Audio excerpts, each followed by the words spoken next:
പരിണയം.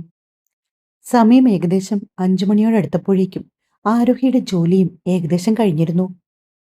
ടേബിളിന്റെ മുകൾ ഭാഗമെല്ലാം നന്നായി അടുക്കിപ്പെറുക്കി വെച്ചു.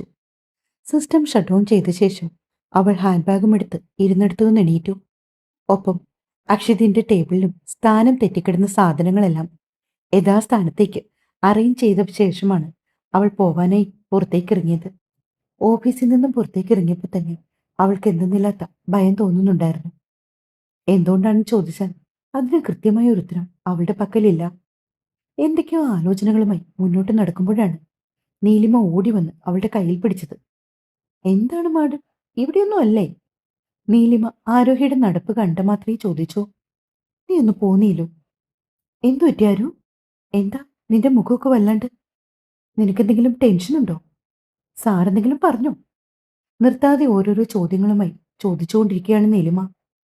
അവളോട് ഇനിയും എങ്ങനെ പറയും തന്റെ ഉള്ളിലെ പ്രശ്നങ്ങളെല്ലാം ചുറ്റിപ്പറ്റി നിൽക്കുന്നത് അർജുനേട്ടനിലാണെന്ന്? കുറെ അധിക നേരമായിട്ട് ആരോഗ്യ മറുപടിയൊന്നും പറയാതായതോടെ നീലിമയ്ക്ക് മനസ്സിലായി പ്രശ്നങ്ങൾ ഓഫീസുമായി ബന്ധപ്പെട്ടതല്ലെന്ന്. അങ്ങനെയാണെങ്കിൽ രണ്ടാമതൊന്നും ആലോചിക്കാതെ അവൾ അപ്പൊ തന്നെ കാര്യം പറഞ്ഞേനെ. എന്തു പറ്റി ആരോഹി? അർജുൻ എന്തെങ്കിലും പ്രശ്നം ഉണ്ടാക്കിയോ? ഇല്ല നീലു, ദേ നോക്ക്, നീ ആരോട് കള്ളം പറഞ്ഞാലും എന്നോട് കള്ളം പറയാൻ നിൽക്കണ്ട. നിന്റെ മുഖം ഒന്ന് വാടിയാൽ എനിക്കറിയാം എന്താ കാരണമെന്ന്. എന്താടി പുതിയ പ്രശ്നം? ഓ, ഒന്നും പറയണ്ട. അർജുനേട്ടന്റെ ഓരോ കാര്യങ്ങൾ. ഓഫീസ് ടൈമിൽ എന്നെ വിളിക്കും, വിളിച്ചിട്ട് പുറത്തേക്ക് ഇറങ്ങി വരാൻ പറയുക. ഹാഫ് ഡേ ലീവ് എടുക്കാനൊക്കെയാ എന്നോട് പറയുന്നത്. എനിക്കറിയില്ല നീലു എന്താ ചെയ്യേണ്ടതെന്ന്. എന്തുകൊണ്ടാണ് അർജുനേട്ടൻ ഇങ്ങനെ ബിഹേവ് ചെയ്യുന്നതെന്ന് എത്ര ആലോചിച്ചിട്ടും എനിക്ക് പിടികിട്ടുന്നില്ല. അത് കൊള്ളാം, ഒരേ വീട്ടിൽ താമസിക്കുന്നവരല്ലേ നിങ്ങൾ രണ്ടുപേരും? പിന്നെന്തിനാ നീ ഹാഫ് ഡേ ലീവ് എടുത്ത് ഇനിയും അർജുൻ്റെ ഒപ്പം പോകുന്നത്? അതല്ല, അർജുൻ അങ്ങനെ നിന്നെയും കൂട്ടി പുറത്തെവിടെയെങ്കിലും കറങ്ങാൻ പോകണമെങ്കിൽ വല്ല സൺഡേയോ സാറ്റർഡേയോ നിങ്ങളുടെ പേരൻസിന്റെയും എല്ലാവരുടെയും അനുവാദം വാങ്ങിയിട്ട് നിങ്ങൾക്ക് പോകാവുന്നതല്ലേ ഉള്ളൂ. എന്തൊക്കെ പറഞ്ഞാലും എല്ലാവർക്കും അറിയാവുന്നതല്ലേ നിങ്ങളുടെ റിലേഷൻ. അതെ, അത് തന്നെയാണ് ഞാനും ആലോചിക്കുന്നത്. എല്ലാ ദിവസവും വീട്ടിൽ ഞങ്ങൾ വൈകിട്ട് കുറച്ച് സമയം സംസാരിക്കും. ഇന്നുവരെ ആരും അതിനെ എതിർത്തൊന്നും പറഞ്ഞിട്ടില്ല. പിന്നെ ഇതിപ്പോ എന്താ ഇത്ര പെട്ടെന്ന്? അല്ലെങ്കിൽ അത്ര എമർജൻസി ഉള്ളതായിട്ടൊന്നും എനിക്ക് ഏട്ടന്റെ സംസാരത്തിൽ ഫീൽ ചെയ്തിട്ടില്ല. എന്നിട്ട് നീ എന്തു പറഞ്ഞു അർജുനോട്? ഞാൻ പറഞ്ഞു വരാൻ പറ്റില്ലെന്ന്. അതേതായാലും നന്നായി. അതിനിടയിൽ തന്നെ അക്ഷിതമായി ഉണ്ടായ കാര്യങ്ങളും നീലിമയോട് പറഞ്ഞു ആരോഹി. ദേ നോക്ക് ആരോഹി, അല്ലെങ്കിൽ തന്നെ സാറിന് എന്നോട് ചെറിയ രീതിയിൽ ദേഷ്യമുണ്ട്. വന്ന് കയറിയ സമയത്തുണ്ടായ പ്രശ്നങ്ങളൊക്കെ നിനക്കറിയാലോ. എല്ലാം കഴിഞ്ഞിട്ടും അധിക ദിവസങ്ങൾ പോലും ആയിട്ടില്ല. ആകെ 2 ദിവസം. അതുകൊണ്ട് ഇനി നിന്റെ ഭാഗത്തു നിന്നും എന്തെങ്കിലും മിസ്റ്റേക്ക് ഉണ്ടായിട്ട് അതിനെതിരെ സാർ എന്തെങ്കിലും പറഞ്ഞാൽ തിരിച്ചു പറയാൻ നമുക്ക് ഒരു മറുപടി പോലും ഇല്ല. അതൊക്കെ ഓർമ്മയിലുണ്ടാവണം. മാത്രമല്ല, ഈ ജോലി നീ എത്ര കഷ്ടപ്പെട്ട് നേടിയെടുത്തതാ. ആ ബോധം നിനക്കുണ്ടോ? ഈ കമ്പനി ജോലി ലഭിക്കാൻ വേണ്ടി നമ്മൾ എത്രമാത്രം പ്രാർത്ഥിച്ചിരിക്കുന്നു, എത്രമാത്രം പഠിച്ചിരിക്കുന്നു. അതുകൊണ്ട് ഒരുപാട് കഷ്ടപ്പെട്ട് കിട്ടിയ ജോലിയാ. വെറുതെ അനാവശ്യമായ മാമൂലി കാര്യങ്ങള് ഇതിലേക്ക് വലിച്ചിരിച്ച് ഈ ജോലി നീ നഷ്ടപ്പെടുത്തി കളയരുത്. തൽക്കാലം എനിക്ക് നിന്നോട് ഇത്രേ പറയാനുള്ളൂ. പിന്നെ അർജുനുമായിട്ടുള്ള നിന്റെ കാര്യങ്ങളൊക്കെ അത് നിങ്ങളുടെ പേഴ്സണൽ ആയിട്ടുള്ള കാര്യങ്ങളാ. ഇനി ഞാൻ അതിൽ ഇടപെടുന്നതിൽ അർത്ഥമില്ലെന്ന് തന്നെയാണ് എനിക്ക് തോന്നുന്നത്. നീ എന്താ നീലു ഇങ്ങനെയൊക്കെ പറയുന്നേ? ഇതിന്റെയൊക്കെ സീരിയസ്നെസ് എനിക്കും അറിയാവുന്നതല്ലേ. ഞാൻ എത്രമാത്രം കഷ്ടപ്പെട്ട് ആഗ്രഹിച്ച് മോഹിച്ച് നേടിയെടുത്ത ജോലിയാണ്. എനിക്കിത് നല്ല ബോധ്യമുണ്ട്.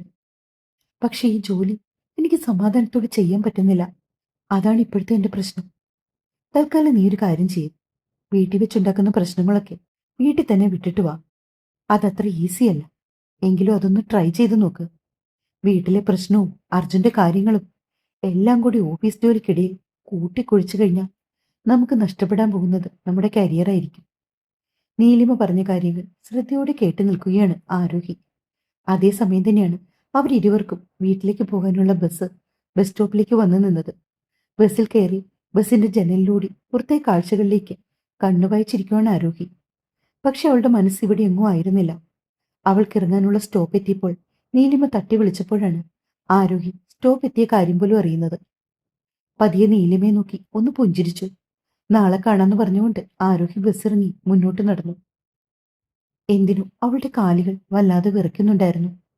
ഹിതമല്ലാത്തത് എന്തോ സംഭവിക്കാനോ കേൾക്കാനോ പോകുന്നു എന്നൊരു തോന്നലായിരുന്നു അവളുടെ ഉള്ളിൽ നിറയെ. ആ ചിന്തകളുമായി തന്നെയാണ് അവൾ അകത്തേക്ക് കയറിയത്. ഗേറ്റ് കഴിഞ്ഞ് ഉള്ളിലേക്ക് കടക്കുമ്പോൾ തന്നെ കണ്ടു അക്ഷമയോടെ അവളെയും കാത്ത് ഉമ്മർത്ത് നിൽക്കുന്ന അർജുൻ. ആരോഹി ടെൻഷനോടെ ഇട്ടിരുന്ന ഹാൻഡ് ബാഗിൽ കൈകൾ മുറുക്കി. പിന്നെ എന്തും വരട്ടെ എന്ന് കരുതി മുന്നോട്ട് തന്നെ നടന്നു. അർജുന്റെ മുഖം കാണിക്കെ ആരോഹിക്ക് ഭയം തോന്നിയെങ്കിലും അവൾ അതത്ര മുഖത്ത് പ്രകടമാക്കിയില്ല. നീ ആരാണ് നടി നിന്റെ വിചാരം? നീ ഇന്നലെ മുതൽ ഒരു ജോലിക്ക് കയറിയപ്പോ എന്തോ വലിയ സംഭവമായി എന്നുള്ള നിന്റെ അഹങ്കാരം അതൊക്കെ ഒന്ന് മാറ്റിവെക്ക്. പെട്ടെന്ന് അർജുന്റെ ഭാഗത്തു നിന്നും അങ്ങനെ ഒരു സംസാരം വന്നപ്പോ കാര്യം മനസ്സിലാകാത്ത പോലെ അവനെ നോക്കി നിൽക്കാൻ മാത്രമേ ആരോഹിക്ക് കഴിഞ്ഞുള്ളൂ. അർജുനേട്ടൻ എന്തൊക്കെയാ പറയുന്നേ? നോക്കാരോഹി, ഈയിടെയായിട്ട് നിന്റെ ക്യാരക്ടർ എനിക്ക് ഒട്ടും ഇഷ്ടപ്പെടുന്നില്ല. പണ്ട് ഞാൻ പറയുന്നതനുസരിച്ച് എന്റെ ചൊൽപ്പടിക്ക് നിന്നവൾ ഇപ്പോഴിപ്പോ എന്റെ വാക്കിന് പുല്ലു വിലയാ തരുന്നത്. അത് അർജുനേട്ടനല്ല പറയേണ്ടത്, ഞാൻ അങ്ങോട്ടാ പറയേണ്ടത്. കുറച്ച് ദിവസങ്ങളായി ഞാൻ ശ്രദ്ധിക്കുന്നുണ്ട്. എന്നോട് മനഃപൂർവ്വം ഓരോ കാര്യങ്ങൾ പറഞ്ഞ് വഴക്കുണ്ടാക്കാനും എന്റെ മനസ്സ് വിഷമിപ്പിക്കാനും അർജുനേട്ടൻ ശ്രമിക്കുന്നത്. ആരോഹി പറഞ്ഞു പൂർത്തിയാക്കും മുമ്പ് അർജുൻ വീണ്ടും സംസാരിച്ചു തുടങ്ങി. ആഹാ, ഇപ്പൊ കുറ്റം മുഴുവൻ എനിക്കായോ? അർജുൻ ചോദ്യഭാവത്തിൽ ആരോഹിയെ നോക്കിയപ്പോ അവൾ ദേഷ്യം കൊണ്ട് അവന്റെ ചോദ്യങ്ങൾക്കൊന്നും മറുപടി കൊടുക്കാതെ അകത്തേക്ക് കയറാൻ തുടങ്ങി. പെട്ടെന്ന് തോന്നിയ ഒരു ആവേശത്തിന്റെ പുറത്ത് അർജുൻ അവളെ ബലമായി പിടിച്ച് അവിടെ തന്നെ നിർത്തി. അത് കണ്ടുകൊണ്ടാണ് വസുതി അവിടേക്ക് വന്നത്. അവർ തമ്മിൽ സംസാരിക്കുന്നത് വസുതി കേട്ടില്ല. അവർ നോക്കുമ്പോൾ അർജുൻ ആരോഹിയെ ബലമായി പിടിച്ചവിടെ നിർത്തുന്നതാണ് വസുതയുടെ കൂർത്ത നോട്ടം അവരിരുവരിലേക്കും മാത്രമായി. ആരോഹി! വസുതയുടെ ശബ്ദം കൂടുതൽ ഉച്ചത്തിൽ അവിടെ പ്രതിധ്വനിച്ചു. അമ്മേ! ആരോഹി വളരെ ശബ്ദം കുറിച്ച് വസുതയ്ക്ക് മാത്രം കേൾക്കാൻ കഴിയുന്ന രീതിയിൽ വിളിച്ചു. പല പ്രാവശ്യം ഞാൻ പറഞ്ഞിട്ടുണ്ട്, ഇങ്ങനെ തൊട്ടും പിടിച്ചുള്ള സ്നേഹപ്രകടനങ്ങളൊന്നും വേണ്ടെന്ന്. വസുതയുടെ ഭാഗത്തു നിന്നും അങ്ങനെ ഒരു സംസാരം കേട്ടപ്പോൾ അർജുന് നിയന്ത്രിക്കാനാവാത്ത വിധം ദേഷ്യം വന്നു. ദേ നോക്ക്, നിങ്ങളോട് ഞാനൊരു 1000 പ്രാവശ്യം പറഞ്ഞിട്ടുണ്ട് ഞാനിവളെ വിവാഹം കഴിക്കാൻ പോകുന്നവനാണെന്ന്. ആരോഹിയുടെ അമ്മയ്ക്ക് നേരെ വിരൽ ചൂണ്ടി അർജുനത് പറഞ്ഞപ്പോൾ വിശ്വാസം വരാത്ത പോലെ അർജുനെ നോക്കി നിന്നുപോയി ആരോഹി. കാര്യം അവൾ അറിയുന്ന അർജുന് ഒരിക്കലും തന്നേക്കാൾ മുതിർന്നവരോട് ഇങ്ങനെയൊന്നും സംസാരിക്കാൻ കഴിയില്ല. എപ്പോഴും ഒരു ബഹുമാനത്തോടെ അപ്പച്ചി എന്ന് സംബോധന ചെയ്തവൻ ഇങ്ങനെ പറഞ്ഞപ്പോൾ ആരോഹിക്ക് ഉള്ളുലഞ്ഞു. അർജുനേട്ടൻ ഇത് എന്തൊക്കെയാ പറയുന്നേ? ഈ നിൽക്കുന്നത് എന്റെ അമ്മയാണ് എന്ന് കരുതി നമ്മുടെ കാര്യങ്ങളെല്ലാം തീരുമാനിക്കുന്നത് ഇവരാണോ?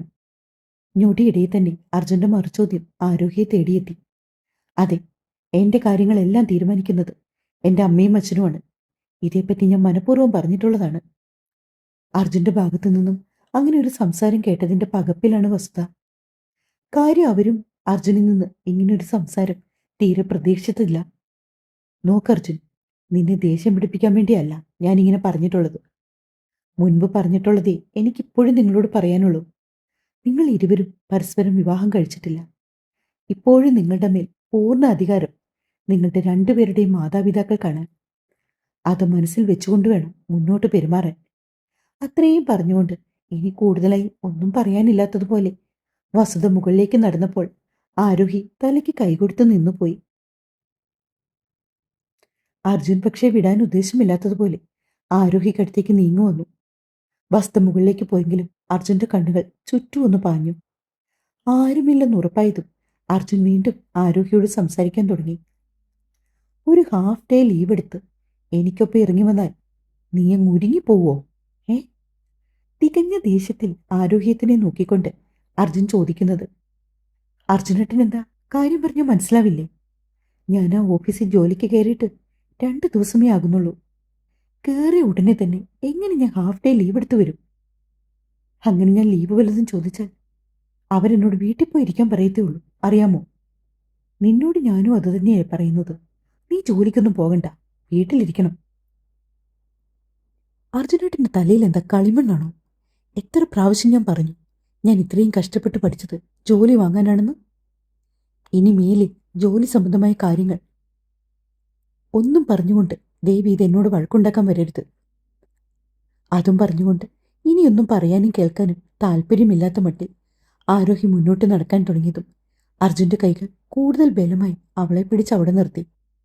ഇത്തവണ അവന്റെ കൈകൾ മുറുക്കിയത് അവളുടെ ഇടുപ്പിലായിരുന്നു. പ്രതീക്ഷിക്കാതെ ഉള്ളം കൈയിൽ അമർന്ന പഞ്ഞിക്കെട്ട് പോലെയുള്ള അവളുടെ ദേഹം. 5 വർഷത്തെ പ്രേമമാണെങ്കിൽ പോലും ആദ്യമായിട്ടായിരുന്നു ഇരുവർക്കും ഇങ്ങനൊരു അനുഭവം. ആരോഹി ദേഷ്യത്തിൽ അവനെ തള്ളി മാറ്റാൻ ശ്രമിച്ചപ്പോഴേക്കും അവന്റെ കൈ കൂടുതൽ ശക്തിയിൽ അവളുടെ വയറിലേക്ക് അമർന്നു. ആ കൈ അവളുടെ സാരിക്കിടയിലൂടെ ഇഴഞ്ഞപ്പോൾ ആരോഹി സർവ്വശക്തിയും എടുത്ത് അവന്റെ കൈകൾ തട്ടിമാറ്റി. പ്ലീസ് ആരോഹി. കാറ്റുപോലെ അവന്റെ ശബ്ദം അവളുടെ കാതിൽ പതിഞ്ഞു. ഉന്മാദം ബാധിച്ചവനെ പോലെ അവന്റെ കൈകൾ കൂടുതൽ ആർത്തിയോടെ അവളുടെ സാരിക്കിടയിലേക്ക് അമർന്നതും ശക്തിയോടെ ആരോഹിയുടെ കൈകൾ അവന്റെ കവിളിലേക്ക് പതിഞ്ഞതും ഒരുമിച്ചായിരുന്നു. ഞാൻ പലപ്പോഴും പറഞ്ഞിട്ടുണ്ട്, ഇങ്ങനെയുള്ള സ്നേഹപ്രകടനങ്ങൾ എനിക്കിഷ്ടമില്ലെന്ന്. അത് പറയുമ്പോൾ ആരോഹിക്ക് ചെറുതായി കണ്ണു നിറഞ്ഞു വരുന്നുണ്ടായിരുന്നു.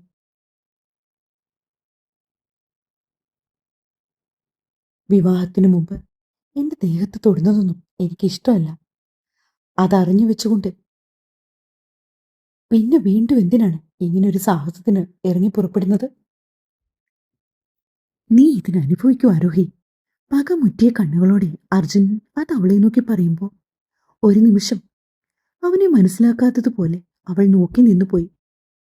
കുറച്ച് ദിവസങ്ങൾ കൊണ്ട് തന്നെ അവൻ തീർത്തും മറ്റൊരാളായതുപോലെയാണ് അവൾക്ക് തോന്നിയത്. പണ്ടൊക്കെ അർജുനേട്ടൻ ഇങ്ങനെ അല്ലായിരുന്നു. അത്രമാത്രം പറഞ്ഞുകൊണ്ട് ധൃതിയിൽ അവൾ മുകളിലേക്കുള്ള പടികൾ ഓടിക്കയറി മുറിയിലേക്ക് കയറി കതക് ചേർത്തടിച്ച് അതിലേക്ക് ചാരി നിന്ന അവളുടെ കണ്ണുകൾ നിറഞ്ഞൊഴുകി. ശ്വാസത്താളം അപ്പോഴും ഉയർന്നു തന്നെ നിന്നു. പതിയെ കതകിലൂടെ ഊർന്ന് നിലത്തേക്ക് ഇരുന്നു പോയി അവൾ. ഏറെ നേരം ഒരേ ഇരിപ്പ് ഇരുന്ന് കരഞ്ഞതിന്റെ ഫലമായി അവൾക്ക് വല്ലാണ്ട് തല വേദനിക്കുന്നുണ്ടായിരുന്നു. പക്ഷെ അവളെ അത്ഭുതപ്പെടുത്തിയത് അതൊന്നും ആയിരുന്നില്ല. അത്രയും നേരമായിട്ടും വസുധ തന്നെയൊന്ന് അന്വേഷിച്ചു വന്നതുപോലുമില്ല. സാധാരണ കോളേജിൽ പോകുന്ന സമയങ്ങളിലാണെങ്കിൽ കോളേജ് കഴിഞ്ഞ് താൻ വന്നു കഴിയുമ്പോൾ തന്നെ അമ്മ തനിക്കുള്ള ചായയോ പലഹാരങ്ങളോ ആയിട്ട് റൂമിലേക്ക് വരാറുള്ളതാണ്. കുറച്ചു നേരം കോളേജിലെ വിശേഷങ്ങളൊക്കെ സംസാരിച്ച ശേഷം അമ്മ പോകാറുള്ളൂ. ഇന്നലെ ജോലിക്ക് കയറിയ ശേഷമാണെങ്കിലും അങ്ങനെ തന്നെയായിരുന്നു. ജോലികൾ, സ്ഥലത്തെ കാര്യങ്ങൾ ഇതൊക്കെ അറിയാൻ അമ്മ ആവേശത്തോടെ തനിക്കരികിലേക്ക് വന്നു. ഇന്നിപ്പോ താൻ വന്നിട്ട് ഇത്ര നേരമായിട്ടും അമ്മ വന്നില്ലല്ലോ എന്ന് ആരോഹി മനസ്സിലോർത്തു. അതേ സമയം തന്നെയായിരുന്നു കൃത്യമായി ആരോ ഡോറി തട്ടിയത്. ആരോഹി വേഗം ഇരുന്നിടത്തു നിന്ന് എണീറ്റ് ബാത്റൂമിൽ പോയി മുഖം ഒന്ന് കഴുകി തുടച്ച് പതിയെ വന്ന് ഡോർ തുറന്നു. തൊട്ടു മുൻപിൽ വസുധയെ കണ്ടതും അവൾ അവർക്ക് മുഖം കൊടുക്കാതെ മുറിക്കകത്തേക്ക് കയറി തിരിഞ്ഞു നിന്നു. അവൾക്ക് പിന്നാലെ വാതിൽ ചേർത്തടിച്ചുകൊണ്ട് വസുധയും അകത്തേക്ക് കയറി. എന്തൊക്കെ ആരോഹി ഇവിടെ സംഭവിക്കുന്നത്? വസുധ അങ്ങനെ ചോദിച്ചപ്പോൾ പ്രത്യേകിച്ച് എന്തു മറുപടി കൊടുക്കണമെന്നറിയാതെ അവൾ നിന്നുപോയി. അമ്മ എന്താണ് ഉദ്ദേശിക്കുന്നത്? നിന്റെ അർജുന്റെയും കാര്യം തന്നെയാണ് ഞാൻ പറയുന്നത്. മുൻപൊന്നും നിങ്ങൾ ഇങ്ങനെ ആയിരുന്നില്ല. പരസ്പരം നല്ല സ്നേഹവും ഉണ്ടായിരുന്നു. മാത്രമല്ല ഇതൊരു കൂട്ടുകുടുംബമല്ലേ. പലരും പല വഴി എപ്പോ വേണമെങ്കിലും വരാവുന്ന സ്ഥലം. അങ്ങനെ ഉള്ളിടത്ത് വെച്ച് എങ്ങനെ പെരുമാറണമെന്ന് ബോധം നിങ്ങൾക്ക് രണ്ടാർക്കും ഇല്ലാതായി പോയോ? നിങ്ങളെക്കാട്ടിലും ചെറിയ കുട്ടികളൊക്കെയുള്ള വീടല്ലേ. അവരാരെങ്കിലും ഇതൊക്കെ കണ്ടുകൊണ്ടു വന്നാലോ? വസുധ ചോദിക്കുമ്പോൾ ആരോഹി ഉത്തരമില്ലാതെ നിന്നു. നീയും അർജുനുമായി എന്താണ് പ്രശ്നം? കുറച്ച് ദിവസങ്ങളായി ഞാൻ നിങ്ങളെ ശ്രദ്ധിക്കുന്നുണ്ട്. അമ്മേ, കാര്യം എന്താണെന്ന് എനിക്കും അറിയില്ല. ഞാൻ ജോലിക്ക് പോകാൻ തുടങ്ങി. കൃത്യമായും പറഞ്ഞാൽ എനിക്ക് ജോലി കിട്ടിയെന്ന് അറിഞ്ഞ അന്നു മുതൽ അർജുനേട്ടന്റെ സ്വഭാവത്തിന് വല്ലാത്തൊരു മാറ്റമുണ്ട്.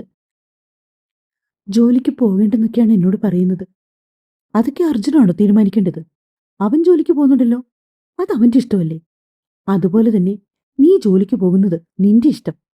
നീ ഇത്രയും നാൾ പഠിച്ചത്, കഷ്ടപ്പെട്ട് ഇന്റർവ്യൂവിന് വേണ്ടി ഇത്രയും നാൾ പ്രിപ്പയർ ചെയ്തത്, ഇതൊക്കെ ഒരു നല്ല ജോലി കിട്ടാൻ വേണ്ടിയല്ലേ. ആ കഷ്ടപ്പാടെല്ലാം കണ്ടേ അവൻ തന്നെ എന്തിനാണിപ്പോ നിന്നോട് ജോലിക്ക് പോകണ്ടെന്ന് പറയുന്നത്? അതാണമ്മേ എനിക്ക് മനസ്സിലാവാത്തത്.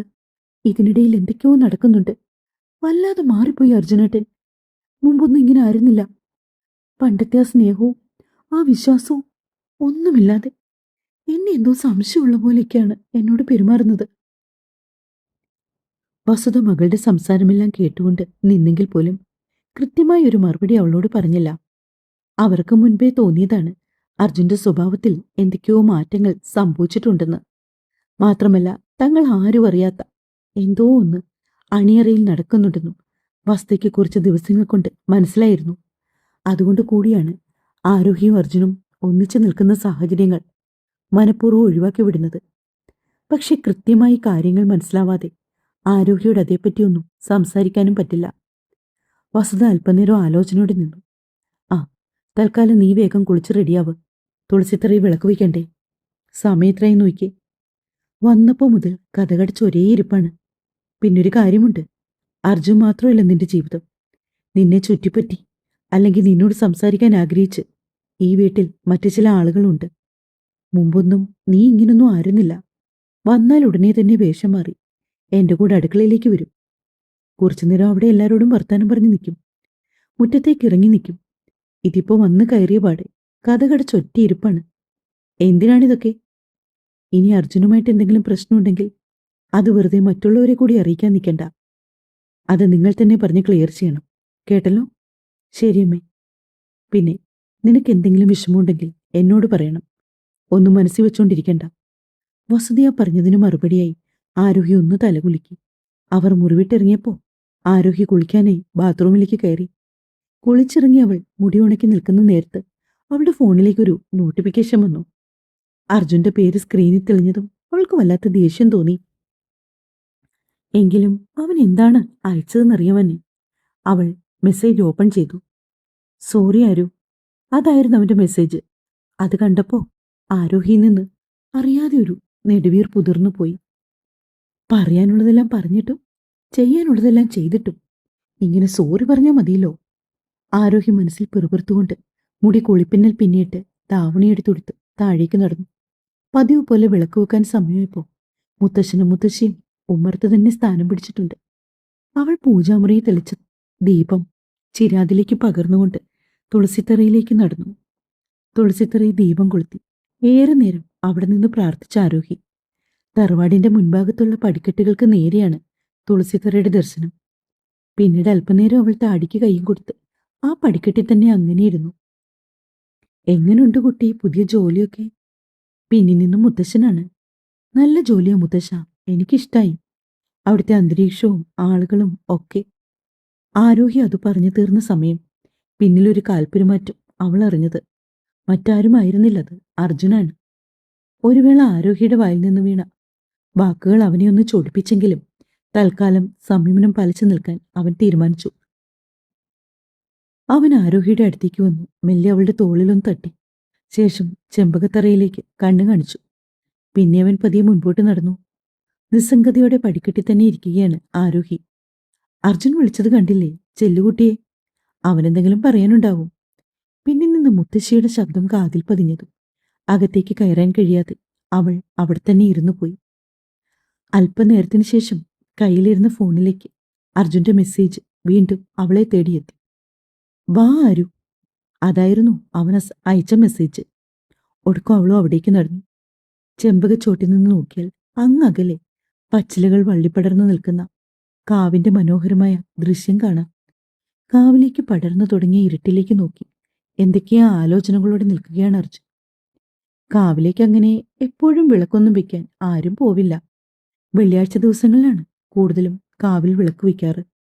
പിന്നീട് കാവിൽ എന്തെങ്കിലും വിശിഷ്ട പൂജകളൊക്കെ ഉള്ള നേരത്ത് 7 നാൾ കാവിൽ എപ്പോഴും പോയി തിരിതെളിയിക്കാറുണ്ട്.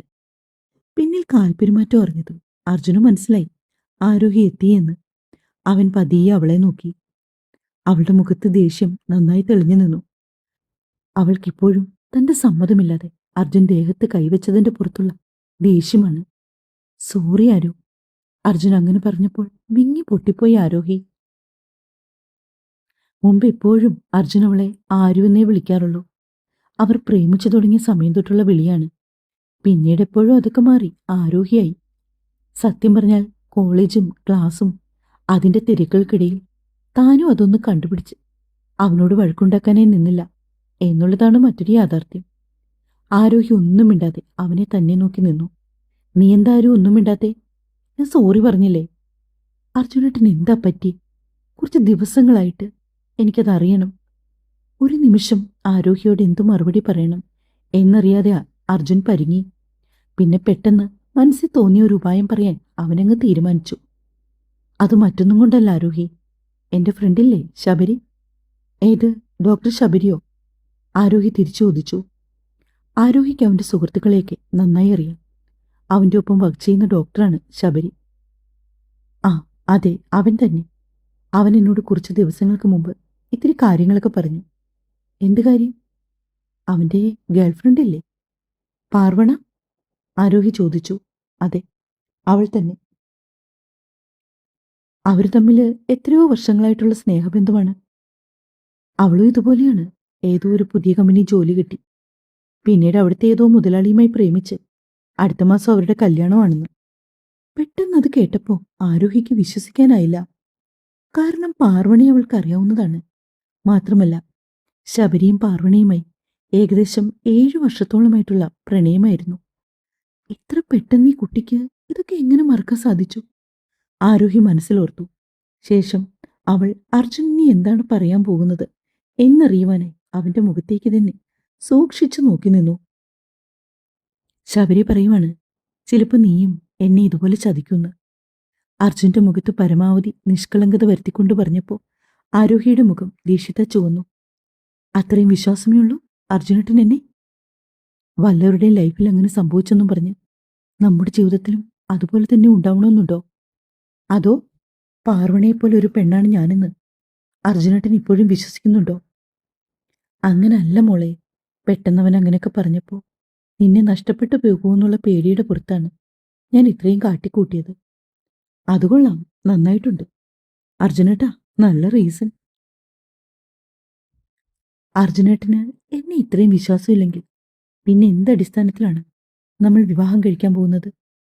ഒരു ബന്ധത്തിൽ ആദ്യം വേണ്ടത് പരസ്പര വിശ്വാസമല്ലേ? ആരോഹിയുടെ ആ ചോദ്യത്തിന് എന്ത് മറുപടി കൊടുക്കണമെന്നറിയാതെ അർജുൻ നിന്നു. അതേ സമയം തന്നെയായിരുന്നു ആരോഹിയുടെ ഫോണിലേക്ക് ഒരു കോൾ വന്നത്. പരിചയമില്ലാത്ത നമ്പരായതുകൊണ്ട് ആദ്യം കോൾ എടുക്കണ്ടെന്ന് വിചാരിച്ച് ആരോഹി അർജുനോടുള്ള സംസാരം തുടർന്നു. എന്നാൽ വീണ്ടും ഫോണിൽ ബെല്ലടിക്കുന്നത് കേട്ടതോടെ അവൾ പതിയെ കോളെടുത്ത് ചെവിയോട് ചേർത്തു വെച്ചു. ഹലോ. മറുപുറത്തു നിന്നുള്ള ഗാംഭീര്യ ശബ്ദം കേട്ടപ്പോൾ തന്നെ അവൾക്ക് എന്തൊക്കെയോ സംശയം തോന്നി. ഹലോ, ആരോഹി കേൾക്കുന്നുണ്ടോ? ഞാൻ അക്ഷിതാണ്. പെട്ടെന്ന് മറുതലയ്ക്ക് നിന്നും അക്ഷിതിന്റെ ശബ്ദം കേട്ടതും ആരോഹി ഫോൺ ചെവിയിൽ നിന്നും അടർത്തി അതിലേക്ക് ഒന്നുകൂടി നോക്കി. സമയം ഏകദേശം 6:30 കഴിഞ്ഞിരിക്കുന്നു. അക്ഷിത് സർ എന്തിനാവും ഈ നേരത്ത് വിളിച്ചത് എന്ന ആലോചനയോടെ തന്നെയാണ് അവൾ ഫോൺ വീണ്ടും ചെവിയിലേക്ക് ചേർത്തു വെച്ചത്. തുടരും. ആരോഹിക്ക് അർജുൻ വേണോ അതോ അക്ഷിത് വേണോ? എന്താ നിങ്ങളുടെ അഭിപ്രായം?